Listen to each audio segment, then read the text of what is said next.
Welcome to By the Pages, where we do deep dives into fascinating books and pull out all the most interesting bits just for you. Today, we're exploring Jordan Peterson's 12 Rules for Life, an antidote to chaos. The link to the book is in the description in case you want to follow along. Now, this book, it's a really unique blend of psychology and philosophy. There's even some mythology woven in there. Yeah, it's not your typical self-help book. Not at all. I mean, Jordan really digs deep into human nature, and the book, it gives you this framework for tackling life's complexities, which, let's face it, we could all use a little help with that sometimes. Absolutely. What really struck me was where these 12 rules even came from. They didn't just sort of appear out of thin air, did they? Well, it's actually a pretty interesting story. So Jordan, he was answering a question on Quora, you know that website. Someone asked him about the most valuable things that everyone should know. Oh, wow. His answer, it was a whopping 42 rules. 42. 42, can you imagine? But later, he narrowed it down to the 12 for the book.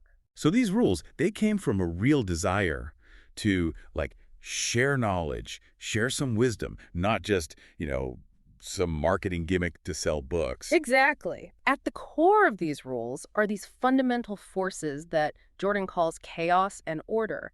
And he uses these ideas to frame his whole approach, his whole outlook, really. But this isn't just some abstract philosophical theory, right? He ties these ideas, chaos and order, to biology, to evolution. Right. He sees order as the known structures and systems that make things stable, predictable. And then chaos, well, that's the unknown, the unpredictable, the things that shake things up. So it's like this constant push and pull, right? This struggle to keep things orderly Yeah. while also, dealing with all the curveballs that life throws our way. I mean, that's something we can all relate to. Oh, absolutely. And Jordan's rules, they're like tools to help us handle this balancing act, this dance between chaos and order. It's about finding meaning in the midst of all the uncertainty. Okay, now before we get into the specific rules themselves, I have to ask you about the lobsters. Ah, yes, Alexis. It's like everyone who's read this book talks about the lobsters. What is that all about? Well, it's probably one of the most talked about parts of the book. Jordan uses lobsters, these little crustaceans, to illustrate his point about dominance hierarchies. And these hierarchies, they're everywhere in nature. It's not every day you see, a self-help book using lobsters to explain human behavior, but it's definitely a way to grab your attention. So how do lobsters and humans, how are we connected? The main takeaway is this. When lobsters lose fights, their brains actually change, like physically change. Their brains rewire themselves based on their new lower status. Whoa. Yeah, and Jordan suggests that humans, we might be wired in a similar way. Our position within social hierarchies, it can actually impact our biology and our behavior. That's a pretty powerful idea. It's like if we want to understand how we act in social situations, how we respond to other people, we have to understand these hierarchies. Exactly. And this understanding, it really sets the stage for how we approach the rules themselves. Okay, so let's jump into some of these rules. Rule number 3, make friends with people who want the best for you. That one, I mean, it's so simple, but it's so powerful. Right. It's all about surrounding yourself with people who support you, who want to see you grow and thrive. The kind of people who challenge you to be better, but also celebrate your successes. And Jordan uses this great story to illustrate this rule. He talks about a friend who kept showing up drunk, always trying to sell him something. It was rough, and he had to learn how to set boundaries with his friend to protect himself. But at the same time, still caring about him. It's a powerful example. Sometimes setting boundaries, even with the people we love, that's the best thing we can do. True friendship, it means encouraging positive change, not enabling bad behavior. Yeah, it's a reminder that saying no can sometimes be the most loving thing to do. It's about creating space for growth, both for yourself and for the people around you. Okay, let's talk about a rule that got a lot of people talking. Rule number 5. Do not let your children do anything that makes you dislike them. Sounds a bit controversial at first, don't you think? Yeah, it's a rule that's often misunderstood. It's not about being a dictator or micromanaging your kids' every move.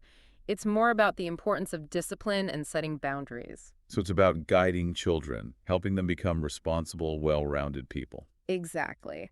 Jordan's point is that if we don't discipline our children and discipline them effectively, it can actually lead to more suffering for them and for the people around them.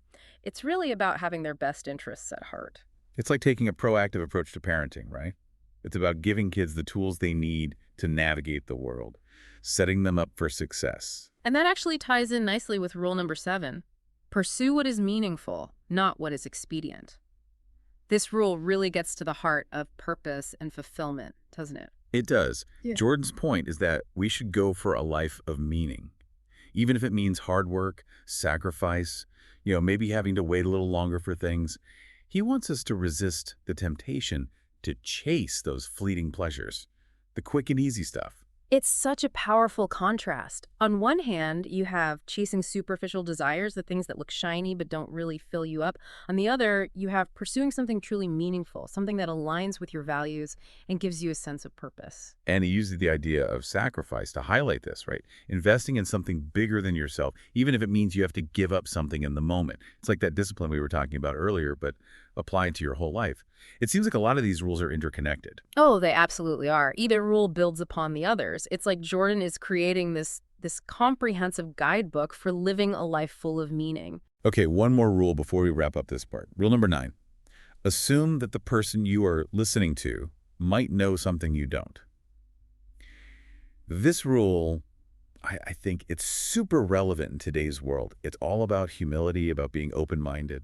It is. It's a powerful reminder that we don't have all the answers and that there's always something to learn from others. Especially now, when everyone has a platform and opinion, it's so easy to get stuck in our own little bubbles. This rule is like a wake-up call. It's telling us to step outside of our comfort zones and really listen to what other people have to say. Even if we disagree with them, right? Exactly. Jordan says that truly listening to someone, it can change both people involved, the one speaking and the one listening.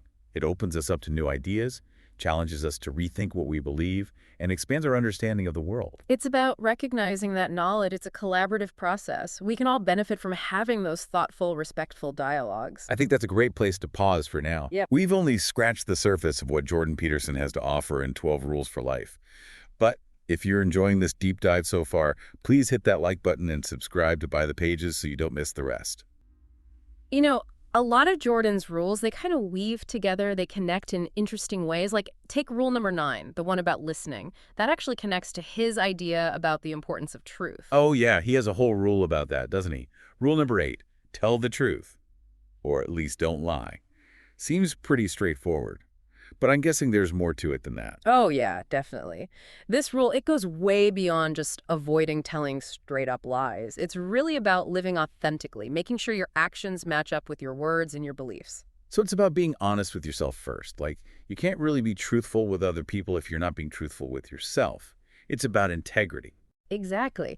Jordan argues that even those little white lies, they can cause chaos in your life internally. Like, they chip away at your integrity, and they make it harder to trust yourself and harder for other people to trust you too. Yeah, when there's a lack of trust, it can really poison relationships, make it tough to just, navigate life in general, like trying to build a house on a foundation of sand. Exactly. And he brings it back to his ideas about chaos and order here. Truthfulness, it's like this essential ingredient for maintaining order within yourself and in your relationships with other people. So it's not just about personal morality. It's about recognizing that honesty is like the foundation of a well-functioning society. It's about trust on a bigger scale. Right. And he uses these historical examples to really drive this point home. Like, think about totalitarian regimes, the ones that rely on lies and deception.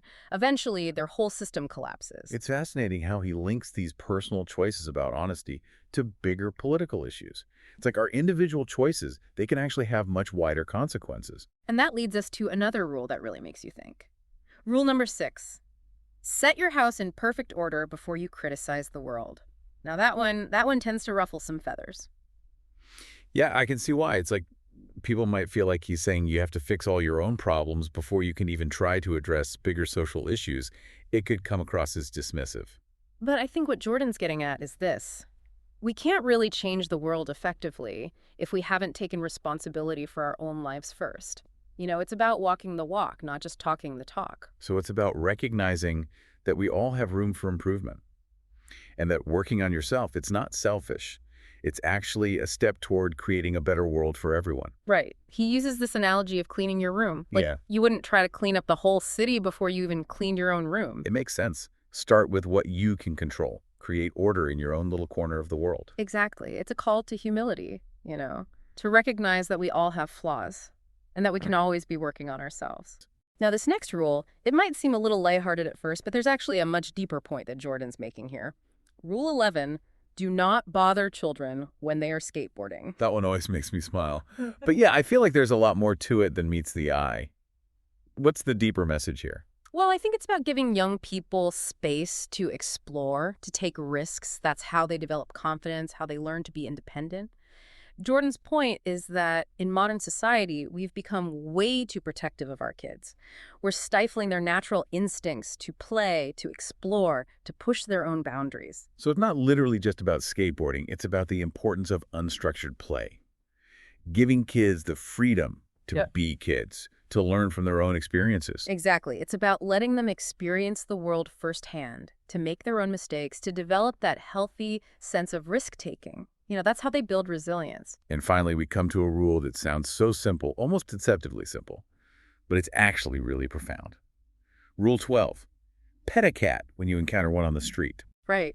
It's so quirky, but it gets to this important idea of noticing and appreciating the small joys in life. Even in the midst of all the chaos and suffering, there are these little moments of beauty and connection. We just have to be open to them. It's a reminder to be present, to savor those little things that bring us delight. It's about cultivating gratitude, appreciating the simple things. And Jordan uses this image of petting a cat, this small act of kindness and connection, as a symbol of those little things that can enrich our lives in ways we might not even expect. I love that. It's so simple yet so powerful. I think that's what makes Jordan Peterson's work so compelling. He combines these really deep philosophical ideas with these practical, everyday examples that we can all relate to. Absolutely. And he challenges us to think differently about our lives, about the world around us. He pushes us to be better, to strive for meaning. It's interesting how Jordan's work, it really sparks debate, gets people talking. And I think that's a testament to how deep it is, how complex his ideas are. He doesn't shy away from, challenging the way we think about things. Yeah, he definitely doesn't hold back. And I think it's great. It forces us to question our assumptions, re-examine our beliefs, to think critically about the world, about ourselves. It's not every day you find someone who's willing to really wrestle with the big questions, And to offer these nuanced perspectives, he's not afraid to say, hey, this is complicated and that there might not be easy answers. And you don't get the sense that he's trying to tell you what to think. It's more like he's inviting you on this journey of exploration with him. Right. His work isn't for the faint of heart, let's be honest. It requires you to, engage your brain and be willing to confront some uncomfortable truths about yourself, about the world. But for those who are willing to put in the work, I think it can be a really transformative experience. I think so too. Reading Jordan's work, it's like he's offering a roadmap, a guide for living a more meaningful life, a life with more purpose. It's like, okay, here are some tools you can use to navigate this crazy, complex human experience. It's a call to action, right? To step up, to take responsibility for your life, to strive to be the best version of yourself, and to make the world a little bit better in the process. Exactly. It reminds us that we actually have a lot of power. We have the power to shape our own destiny, to create a life that matters, a life that has impact. I think that's a great note to end on. This has been such a fascinating dive into 12 rules for life. It has. We've explored Jordan Peterson's core principles, we've talked about some of the controversies surrounding his work, and we've seen how his ideas have had a real impact on people all over the world. Yeah, I hope listeners feel like they have a better understanding of, what this book is all about, and maybe even feel inspired to explore it further for themselves. If you've enjoyed this deep dive into Jordan Peterson's 12 Rules for Life, be sure to hit that like button and subscribe to By the Pages for more fascinating book explorations. And remember, the link to the book is down in the description if you want to go check it out. Until next time, happy reading.